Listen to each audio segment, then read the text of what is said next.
the first step for us was saying, you know, we have to put a good board together. And so we got our board. We started meeting quarterly. And I'm not talking last year, you know. Yes. We started meeting quarterly years ago, before the pandemic, right? Getting our audited financials done, all of those different things, or things, the quarterly reports, quarterly board meeting, 3 weeks after every quarter close, boom, board meeting.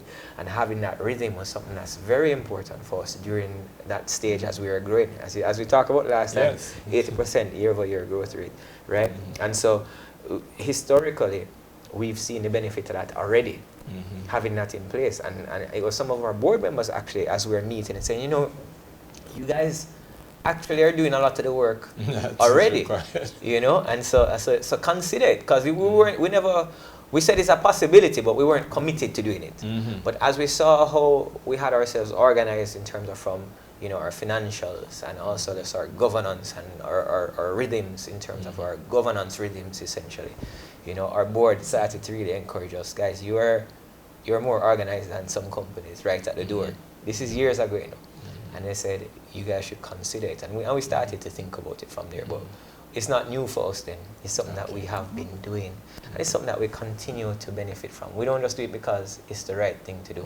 But also we've found a tremendous value in having the accountability, the conversations, the feedback, you know, having somebody who is not involved in the business day to day, you know, to bounce things off. And our board has proven to be a wealth of experience that we've benefited from tremendously since having them in place. Having heard that from Djuvane, Gabby, and interacting with clients yourself and prospective clients, what would you say to them, to people who are looking on, seeing this listing today, and thinking about it even for years down the road? What would you be saying to these clients about formality and governance and ensuring that things are in place? Okay, so first thing is that the JC, they do a good job in publication of their information. So actually the Junior Market Rulebook, it's a very good place to start. It outlines the board of directors that you should have in place. It tells you that you need a mentor, and it tells you the different subcommittees that you should consider for your board. I think that's a very good place to start. And having these board of directors,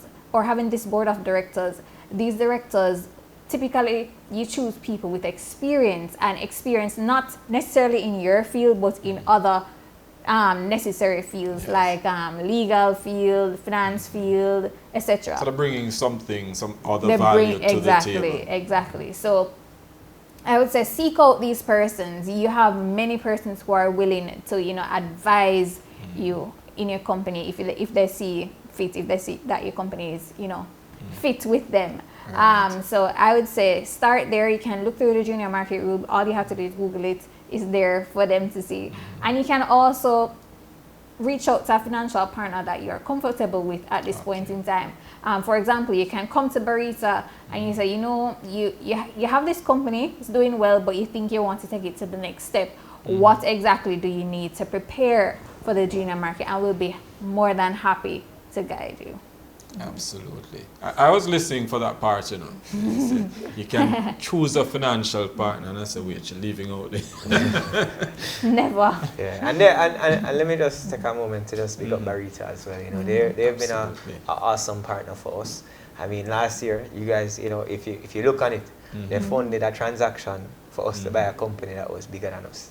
Yeah. You know, and they showed the kind of faith in us that was just, you know, profound. And the truth is, they had experience working with us. They know who we are. They know how we run our business, and they had confidence in us, and that gave us confidence as well. Seeing how they supported us and how they backed us, it gave us confidence as well to move forward, knowing that this is a great company and a great investment opportunity for people. Talk to me, Gabby, about, as Djuvane just spoke to, the importance of choosing the right financial partner, because it's no longer just well, there's a bank over there, I can go over there and see if I can get some money to borrow. But really it is a partnership of building and growing and the relationships. So talk to me how you see that, and for the clients out there, that you know, how important is that? So I'm happy that you picked up on that point, that very important point. So as a business or as an entrepreneur, you want to have a financial partner that's growing with you as you grow and support you at every step of your growth. And not only financially, but this financial partner, of course, they would have had experience working with clients of your nature, or maybe not of your nature, but clients overall. They can give advice, strategic advice, to help you and to steer you down the right path. So for example, or clients come to us just to bounce things off of us. What do you think about paying this right now? How do you think persons will perceive this, etc.? So very important to have a strategic financial partner, because, like, for example, I know One Great has many more plans in the future, and we've already spent years working together. So of course One Great would come and say, all right, Gabby, all right, Therese, what do you think about doing this? Or you see this opportunity, can you support us in taking this next step? So we're already familiar with them, and not just, with their names. We're familiar with their personalities, their families, their team. Everything is very integrated, and it's really a relationship thing between us. Here's the question I'm going to put to you, Gabby. Sure. Many people have been looking at the market and then saying, well, the Jamaica Stock Exchange was #1 in 2015 and 2018, but now you may be somewhere down the rung of the ladder in terms of performance. But is there a bigger picture for the capital markets than just whether you were the #1 or #2 performer in a particular year? Because just the opportunity to raise capital and build businesses, is there something bigger that folks should really be looking at, especially given where Jamaica is at this point? Most definitely. So you touched on us once upon a time being ranking first. But in reality, a lot of the world is going through the same thing. A lot of the equity markets have softened a lot. Yes. So it's not just the Jamaica Stock Exchange. And as I said earlier, the only thing constant is change. You'll always have highs and lows. So as investors, you just have to stay true to your strategy. It's a long-term investment. It's not flip or short-term or anything like that. It's a long-term investment that persons have to consider.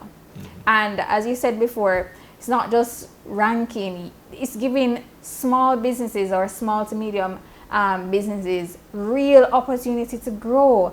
And One Great is definitely one of the best examples for that. Majority of One Great's revenue is outsourced. It comes from all parts of the world. The US, Asia, and they want to grow regionally as well.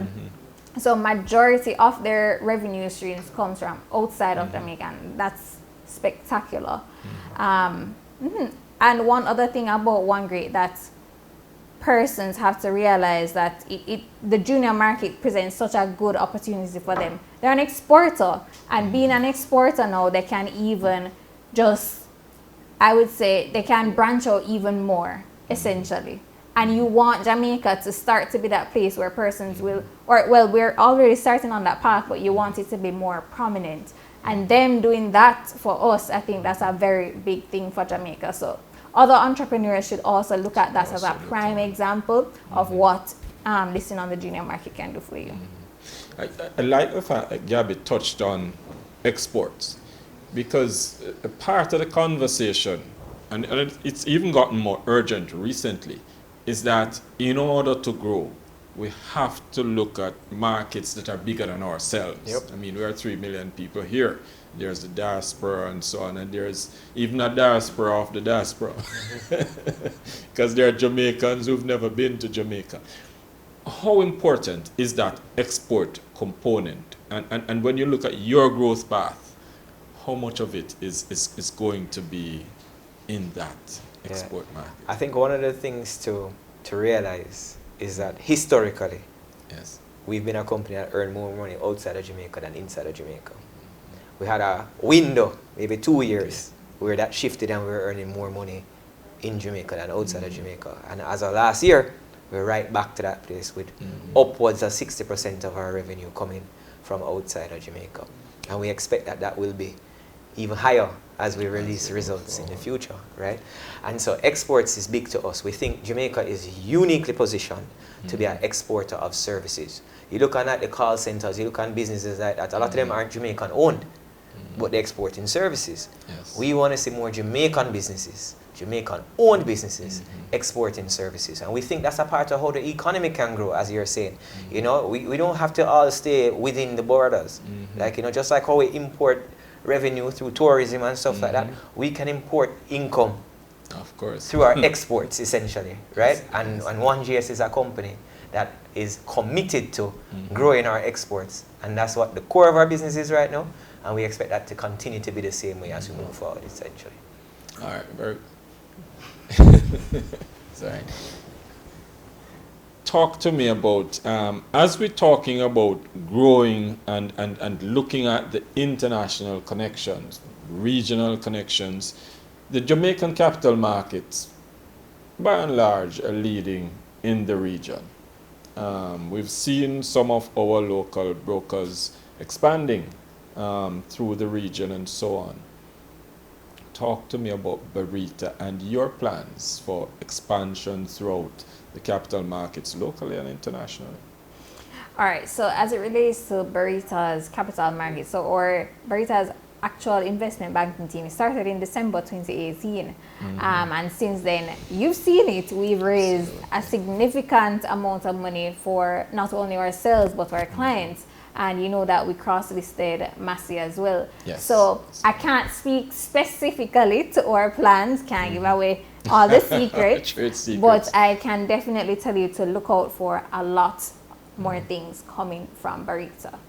And the real estate side? I can't speak to the real estate. As we look, but you'll see it. As we look to wrap up, talk to me about, you know, this morning, the feeling and what stakeholders should expect from you. We start with Gabby. Okay. And then Djuvane, you'll get the chance to wrap it up. So as I started, this listing is very near and dear to me, and it's the first one for the year, and we are in September. So that alone speaks volumes, and us being able to successfully pull it off and it being oversubscribed. And I heard it halted this morning as well. It's just an incredible feeling. And I really look forward to seeing, you know, more activity in this space. And we've already started to see it. I hope we can get back to that significant amount of activity very soon. Great. Djuvane, Yeah. final words. I think for us, 1GS is about people, growth, and results, right? And I think we're just very honored, humbled to be in this position. Also excited at the same time, looking forward to the opportunity. We think there's great things ahead, growth ahead, and we're just we're really looking forward to just generating results for our clients, for our team, and for every stakeholder now, and for all the new shareholders. We welcome everybody. Absolutely great. And there you have it, viewers. Absolutely great to have had them in studio. Gabby Spence of Barita Investments Limited and Djuvane Browne, the newest CEO of a listed company on the Jamaica junior market of the Jamaica Stock Exchange. As we always say here on Let's Talk Stocks, we give you information to make better financial decisions. Come back with us tomorrow morning at 9. We'll have another insightful program lined up for you.